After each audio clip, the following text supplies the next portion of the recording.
They're blocking a bill that will stop human trafficking because Republicans put a piece into that bill that would have made it, that would have made it even harder for anybody to get an abortion in a way that's funded by the federal government. Nothing to do with the legislation. It's not anti-abortion legislation. But any bill that has a good chance of passing, the Republicans are going to try to slap something into it so that, they can hold together their coalition. This is the thing. The Republican Party is made up of rich people and suckers. And the Republicans know that they got to keep the suckers coming. And so, every now and then they just toss something out for their suckers. A couple of days ago, it was, the weapons industry has taken rifle rounds, these armor-piercing rifle rounds, and shrunk them down to the point where they can fit into a pistol. By and large, it was damn hard to get an armor-piercing round out of a pistol. And now you can do it. And so the administration's looking at this going, a lot of police departments around the country are saying, we would rather you banned armored-piercing bullets because this is how cops die.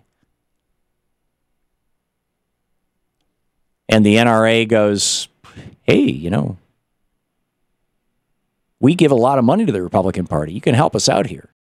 And so the Republicans say, okay, we're gonna make sure that the armor-piercing bullets are legal. We're going to refuse to even have a conversation about whether we should ban weapons of war from American streets. So the Republicans come in and they scoop up, okay, here's our 3 or 4% of our electorate who are the gun nuts. And where are the anti-abortion people? Okay, we've got to reach out to that 3 or 4% or 5 or 10, whatever it is.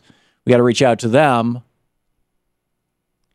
The Loretta Lynch thing, in my mind, in my opinion, is the Republican Party reaching out to their bigot base, saying, okay, we're gonna do this for you. We're gonna diss this black woman.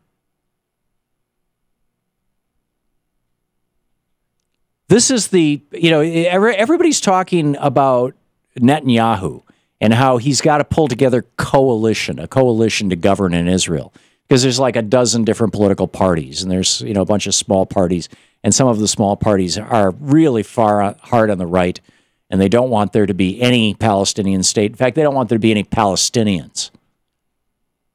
You've got parties in Israel on the right that are just like, they're over the top.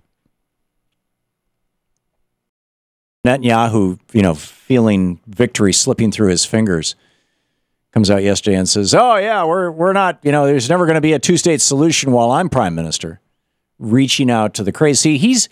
And we reported in our press, Netanyahu's reaching out to build his coalition. He needs some of these crazies and some of these crazies and some of these crazies. And if he can get enough of them together, they may all have different forms of crazy, but we get them all together, and, here's a couple of guys from the hard right party and a couple of guys from the middle right party and like that. But nobody's talking about how the Republicans do the same thing in the United States. It's like everybody in America is figuring out that Netanyahu is doing this in Israel. That's sort of how their political system is put together with, proportional representation. But they're not pointing out that Republicans are doing the exact same thing in the United States. It is not being mentioned. Somebody's got to point it out. So here I am. The Republican Party is the party of rich people and suckers.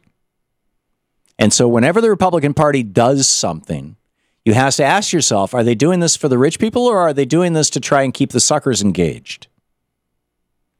And if it's something that doesn't cost them anything, if it's something that doesn't raise taxes on rich people,